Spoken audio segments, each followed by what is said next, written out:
Hi everyone, I'm Kristen Kalogeros, known as Senora Kalogeros to your child as their Spanish 1 teacher.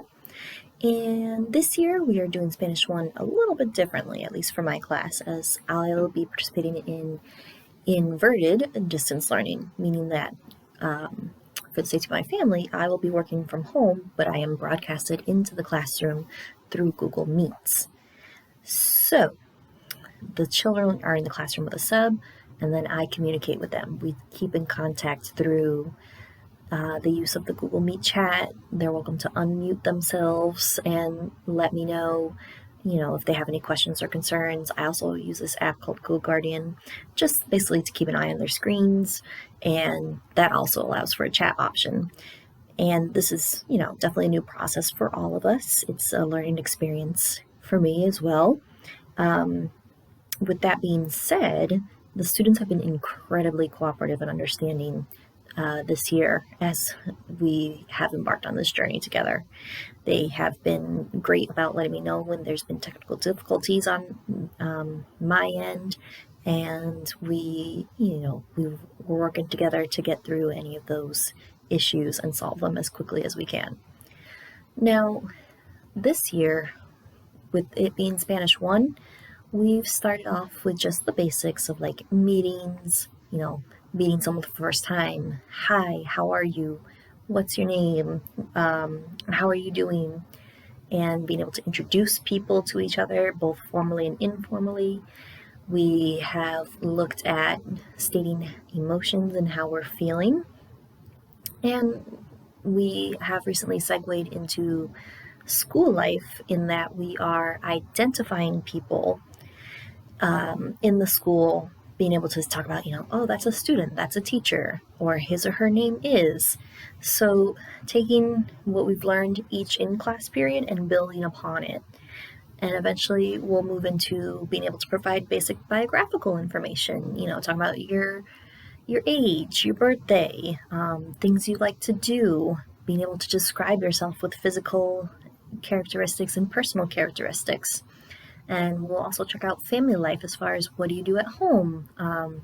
What do you do for chores? What do you do for leisure time?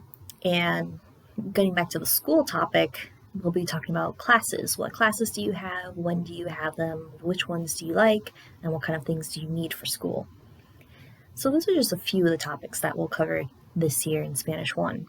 And the main goal is that students practice this new stuff when they're in person, and then we do it as a group, and I'm there for questions, and then they have to do some more practice activities to reinforce it on their days at home.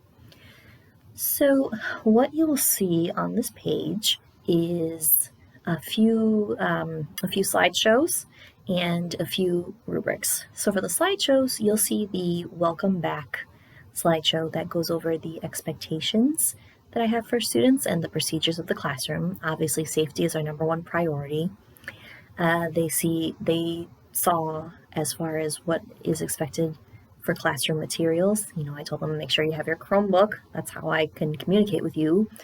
And to have a notebook as needed, something to write with, and just some headphones or earbuds if they can that have a mic on them, because we may eventually look into recording ourselves or just listening even to audio independently while in the classroom. Another slideshow that you'll see here is one that I went over with them as far as bewaring the use of the online translator. So it goes over why something like Google Translate isn't really the best idea, the best resource, followed by what they can do to work around not knowing how to say a certain word.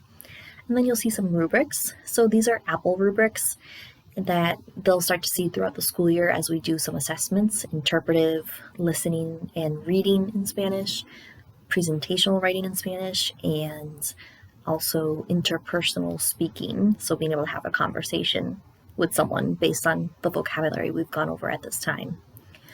All the materials that students need for this course are posted on Google Classroom. So any assignments, any notes and resources, that's all there for them on Google Classroom. So If they're unsure where something is located, they're always welcome to reach out to me. If students need extra assistance, again, just have the student send me an email and we can schedule a time to do a Google Meet virtually, and I can do those individually, I can do them in small groups, but just really let them know that I am accessible throughout the year, even though I'm not physically in the building. So I really do look forward to working with your student throughout this year. Thank you for coming to visit my class virtually. Gracias. Adios.